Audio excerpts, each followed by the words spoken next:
Si Hao tiba-tiba berdiri, menatap batas cakrawala. Pada saat yang sama, para jenius terbaik dari setiap wilayah dipanggil, menanyakan apakah mereka ingin mandi dalam darah dan api, bangkit di dunia yang kacau ini.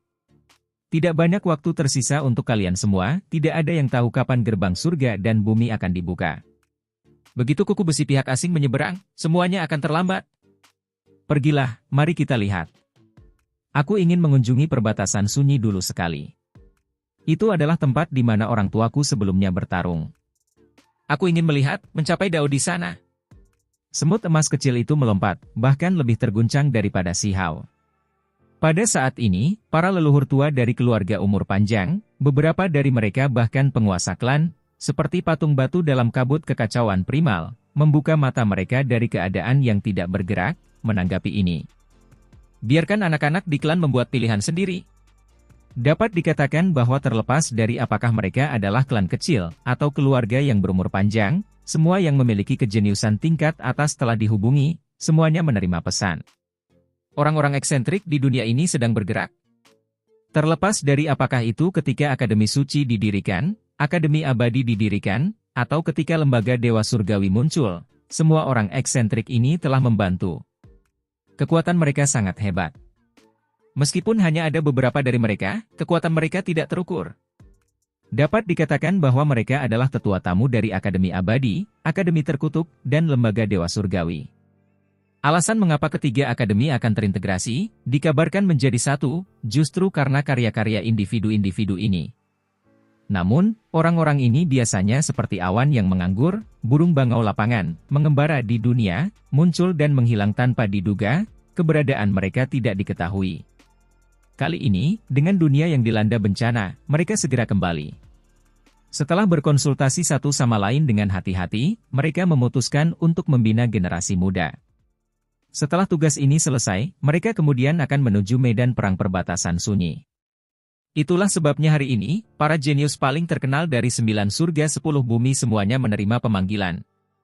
Kenyataannya, para jenius yang disebut ini sebagian besar adalah murid Akademi Abadi, Akademi Suci, atau Lembaga Dewa Surgawi, karena mereka telah dipilih sebelumnya, kelompok anak muda yang paling kuat tepatnya mereka. Kali ini, jangkauannya sedikit melebar. 3 akademi akan bergabung menjadi satu, ini benar-benar akan terjadi. Seseorang berkata sambil mendesah. Hari itu, banyak anak muda menanggapi panggilan itu, keluar. Sementara itu, pada hari-hari berikutnya, anak-anak muda dari semua tempat yang berbeda pindah. Setelah berdiskusi dengan para senior mereka merasa bahwa meskipun mereka tidak pergi ke perbatasan sunyi, mereka masih harus menuju ke tempat para jenius berkumpul. Di dalam 9 surga 10 bumi, semua jenius pindah, berkumpul bersama. Bahkan jika kalian semua tidak pergi ke perbatasan sunyi, tidak masalah, kami akan tetap mengajari kalian dengan sangat hati-hati. Ketika saatnya tiba, mereka yang bersedia dapat melanjutkan, mereka yang tidak ingin mengambil risiko dapat kembali ke klan kalian. Inilah yang dijanjikan oleh monster tua. Ini adalah tanah Dao, medan yang megah, asap ungu mengepul dalam bentuk spiral. Ini adalah esensi spiritual dalam urat leluhur bawah tanah. Si Hao juga datang, melihat medan ini, merasa sedikit tergerak. Ini adalah hamparan tanah abadi yang tersegel. Ada keberuntungan alam yang besar di bawah tanah, yang tertinggal dari kuno abadi. Namun, itu tidak pernah digali, tempat ini hanya digunakan untuk memelihara para kultivator muda. Tempat ini tepatnya berada di surga tak terukur, tetapi tidak berada di lembaga Dewa Surgawi, juga bukan salah satu gua yang digali Akademi Suci dan Akademi Abadi sebelumnya. Waktu mendesak, kita tidak punya waktu untuk menggali dan merapikan gua-gua yang ditinggalkan oleh kuno abadi. Sementara itu, tempat ini memenuhi semua kebutuhan kita. Ini adalah urat leluhur bumi yang hebat yang ditinggalkan oleh kuno abadi. Meskipun telah rusak parah, hanya memiliki satu segmen yang tersisa. Potongan-potongan kabut abadi yang merembes keluar sudah cukup bagi kalian semua untuk berkultivasi. Kabut ungu menyelimuti tebing. Beberapa tetua duduk di sana, menjelaskan situasinya kepada semua orang. Mereka mengatakan akan menggabungkan ketiga akademi menjadi satu, bahwa mereka akan memilih Gua Raja Abadi, tetapi di mana mereka akan mendapatkan waktu untuk membuat pengaturan ini? Semua individu yang kuat pergi untuk bertarung di perbatasan sunyi. Orang-orang eksentrik tidak berencana untuk melaksanakan proyek sebesar itu. Mereka langsung menemukan dan membuka segel urat leluhur kuno, mengubah tempat ini menjadi ritual kultivasi Dao yang tak tertandingi untuk membina kaum muda. Mereka yang bersedia menuju ke perbatasan sunyi, kalian semua punya waktu 1 tahun. Seorang tetua duduk dalam kekacauan utama, memberitahu semua orang periode waktu yang penting ini. Pada tahun berikutnya, kami akan mengajari kalian tentang berbagai keuntungan dan praktik korup yang digunakan pihak asing, dan kami juga akan mengajari kalian semua kitab suci, membantu kalian menjernihkan kebingungan, melakukan segala yang kami bisa untuk membantu kalian semua tumbuh. Pada tahun ini, para jenius muda yang datang dari 9 surga akan belajar dan berkultivasi di sini.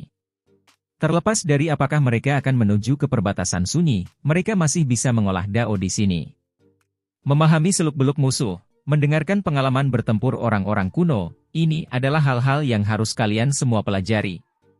Ada satu orang yang terus-menerus bertempur dalam pertempuran berdarah, berubah dari orang biasa menjadi prajurit kecil, akhirnya menjadi eksistensi terlarang yang bisa memandang rendah generasi asing. Aku percaya bahwa ada orang-orang di sini yang bisa melakukan hal yang sama. Kemampuan ilahi yang dipelajari dari buku-buku pada akhirnya akan selalu terlalu dangkal. Seseorang perlu dibaptis dalam hidup dan mati, itulah cara tercepat untuk berubah. Aku ingin melihat makhluk paling kuat di era ini bangkit dari kelompok ini. Para tetua berbicara tentang banyak hal, meningkatkan moral semua orang. Jika bukan karena waktu yang mendesak, pertempuran besar akan segera tiba. Mengapa mereka melakukan ini? Mereka semua berharap seseorang untuk menciptakan keajaiban, untuk menantang surga melalui darah dan api. Siha melihat banyak orang yang dikenalnya di sini. Tidak perlu membicarakan orang-orang seperti King Yi dan penyihir. Ada juga banyak individu pelintir surga dari Akademi Abadi dan Akademi Suci, misalnya, Raja Langit Kecil, 9 Netherworld Ao, Sutuo Agung, dan lainnya. Selain itu, dia juga melihat sekelompok orang dari Akademi Suci, di antaranya satu orang ditemani oleh Wangxi yang tidak bisa menghindari perhatian bahkan jika dia tidak mau.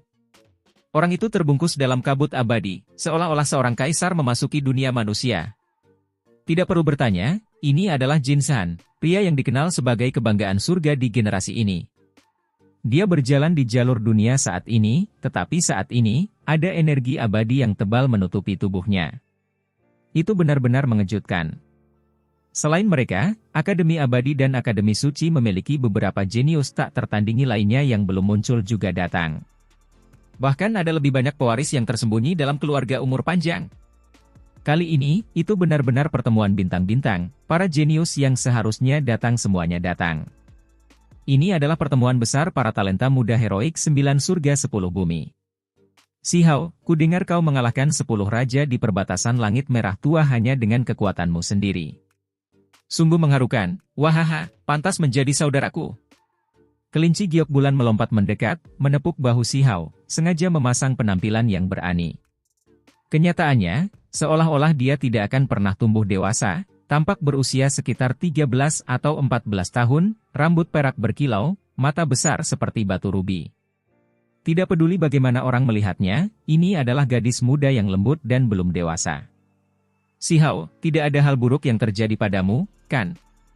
King Yi berjalan mendekat, matanya lembut, bertanya dengan lembut, sangat khawatir. Pertempuran di perbatasan langit merah tua memicu keributan besar di generasi muda.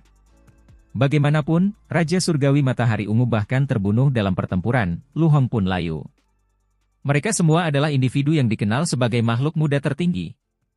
Huang menyapu bersih semua lawannya di perbatasan langit merah tua, terus-menerus memenangkan 10 pertempuran. Sulit baginya untuk tidak menarik perhatian bahkan jika dia mencoba.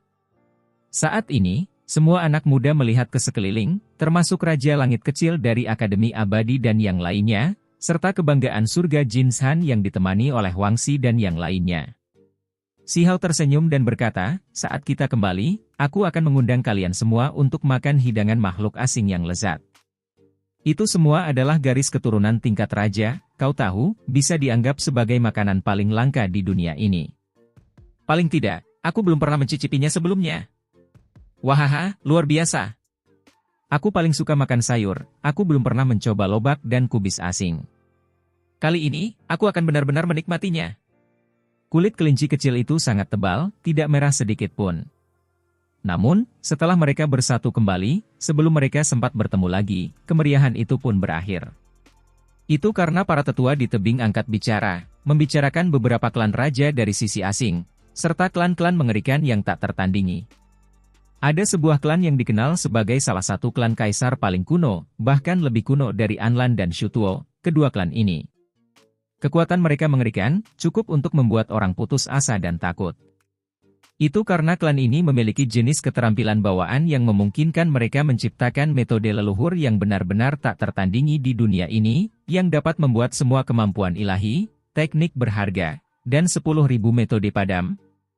Ketika seorang tetua membicarakan hal ini, semua orang terguncang, merasakan tekanan yang hebat. Kekebalan terhadap kemampuan ilahi, kekuatan magis, seberapa menantang surga ini.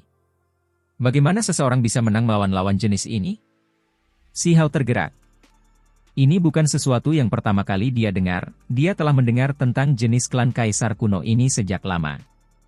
Sementara itu, dia sebelumnya mengolah jenis kekuatan aneh yang serupa, kekebalan kekuatan sihir. Itu bisa menyebarkan teknik-teknik berharga dan hal-hal lain milik musuh, tetapi itu hanya bisa digunakan untuk waktu yang singkat. Ini adalah sesuatu yang bisa dia peroleh dari kebetulan, alasan utamanya karena dia menelan buah bodi emas.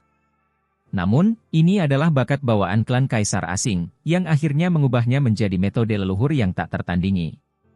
Dari sudut pandang tertentu, pihak lain telah menelitinya selama 2 era besar, jadi itu pasti lebih lengkap dan mendalam daripada yang dimilikinya. Aku menunggu untuk bertarung sampai mati dengan klan ini. Si Hao berkata pada dirinya sendiri. Dia ingin menggunakan klan ini untuk menyempurnakan metodenya sendiri. Klan Anlan terlalu mengerikan. Kata Anlan sendiri tabu, kekuatannya mengejutkan dewa kuno.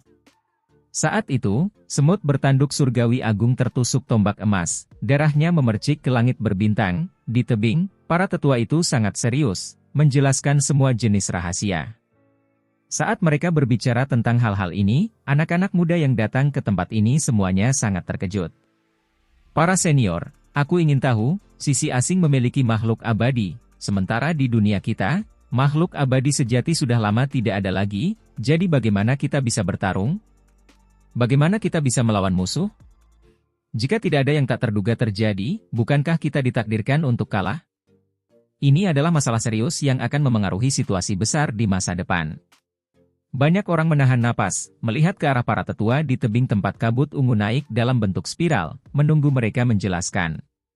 Di tebing, seorang tetua yang sedang duduk di atas sajadah, dikelilingi oleh energi abadi, menghela napas. Angin sepoi-sepoi bertiup melewatinya, memperlihatkan wajahnya yang tua, ekspresinya membawa sedikit kekecewaan dan frustrasi. Hati para ahli muda di sini semuanya tenggelam. Dengan situasi yang lebih besar seperti ini, apakah benar-benar tidak ada harapan di masa depan? Dengan pihak asing yang sekuat ini, bagaimana kita bisa menang? Ada banyak orang yang merasa bahwa tidak ada peluang untuk berhasil sama sekali. Hanya satu makhluk abadi yang membantai jalannya sudah cukup untuk memusnahkan kita sepenuhnya. Di dinding, orang-orang eksentrik tidak menghindari masalah ini, sebaliknya berbicara langsung tentang bagian yang paling penting. Dengan kenyataan seperti ini, bahkan jika ada dinding alam yang menghalangi, dengan hukum alam dunia yang menolak mereka, ini hanya akan menghentikan mereka untuk beberapa waktu, dan tidak untuk seluruh generasi. Itu karena begitu dunia besar sisi asing bergabung dengan dunia ini, akan sulit bagi dinding alam, hukum alam, dan hal-hal lain untuk menunjukkan efek apapun. Saya tahu bahwa banyak orang merasa bahwa segala sesuatunya pesimistis, sampai-sampai mereka bahkan putus asa, bahkan tidak dapat melihat sedikit pun peluang untuk menang. Ketika tetua berbicara di sini, dia berhenti sebentar, dan kemudian dia menekankan, tetapi pada kenyataannya, bukan itu masalahnya. Biarkan saya memberitahu Anda semua sekarang, perbatasan Sunni dapat dipertahankan. Semua orang terkejut. Mereka semua menatap para tetua di tebing. Kartu truf apalagi yang dimiliki dunia ini, apakah ada hal lain yang bisa mengubah kekalahan menjadi kemenangan? Senior, tolong jelaskan semuanya kepada kami. Dewa yang diasingkan angkat bicara, meminta tetua untuk berbicara lebih rinci. Orang itu mengangguk dan berkata, sebenarnya, dunia kita juga sangat misterius, dengan banyak rahasia yang belum terungkap. Misalnya, ada beberapa area terlarang yang sudah ada sejak lama, beberapa bahkan sebelum dimulainya era besar kuno abadi. Sekarang, mereka masih berdiri tegak, namun kita tidak bisa menginjakkan kaki ke dalamnya. Tentu saja, apa yang ingin saya bicarakan bukanlah hal-hal ini. Ketika dia berbicara sampai titik ini, matanya menjadi dalam, menatap Cakrawala, seolah-olah dia bisa mengintip melalui perbatasan sunyi. Yang ingin saya katakan adalah bahwa perbatasan sunyi memiliki kota kuno. Semua orang terkejut, sangat bingung. Hanya pikiran Si Hao yang sangat terguncang, langsung memikirkan sesuatu. Ada sebuah kota kuno yang telah ada sejak lama, sulit dilacak kembali. Kota itu berada di luar kota raksasa perbatasan sunyi, bangkit dan jatuh bersama dunia itu sendiri, bersama aliran waktu, bertahan di sana sepanjang waktu. Kata tetua itu. Semua orang menjadi tercengang. Beberapa orang tahu detail bagian dalamnya, bahwa ada sebuah kota raksasa di perbatasan sunyi. Kota itu sangat besar, menjulang ke kosmos, temboknya terbuat dari bintang-bintang, dikenal sebagai posisi pertahanan paling kuat sepanjang sejarah. Ini adalah kota kaisar yang tidak dapat ditembus. Sementara itu, kota tua yang dibicarakan senior ini jelas bukan kota ini, tampaknya menunjuk ke sesuatu yang lain.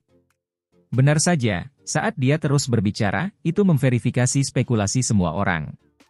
Di perbatasan sunyi, di luar apa yang disebut kota kaisar paling kokoh di dunia, dalam kehampaan, kekacauan kuno, bumi iblis yang diwarnai darah, ada sebuah kota kuno.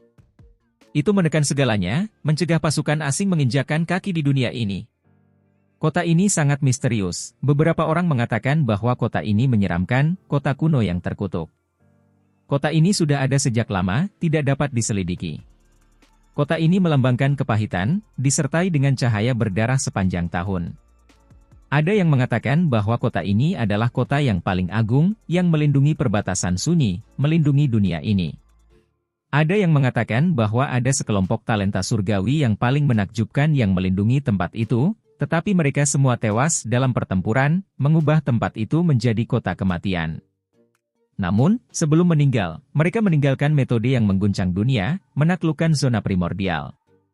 Tetua itu perlahan menjelaskan semuanya, pada akhirnya, dia menghela napas, tidak mengatakan legenda mana yang benar. Dia hanya memberitahu para ahli muda itu bahwa ada kota kuno di sana yang akan memainkan peran penting, yang akan membuat makhluk abadi merasa takut, mencegah mereka menerobos. Sementara itu, kota tua ini hanyalah salah satu dari tanah misterius 9 surga 10 bumi, itu bukan satu-satunya kartu truf. Masih ada tempat-tempat aneh lainnya di perbatasan sunyi. Semua orang terkejut, bahkan tercengang. Ada sebuah kota di luar perbatasan sunyi, sebuah kota tua tempat orang-orang dan kejadian-kejadian yang hebat tampaknya telah terjadi. Berurusan dengan yang aneh dengan yang tidak menyenangkan, berurusan dengan musuh dengan yang membawa bencana. Itu adalah kota kuno tempat darah mengalir. Tetua itu mendesah, ekspresi frustrasi dan emosi menjadi lebih berat. Banyak anak muda tidak bisa mengerti. Emosi macam apa yang dia rasakan? Mengapa tetua seperti ini? Rahasia macam apa yang tersembunyi di dalamnya? Mengapa mereka merasa seperti dia merasa frustrasi dan kecewa, juga sakit? Di bawah tebing, ada beberapa yang tahu mengapa.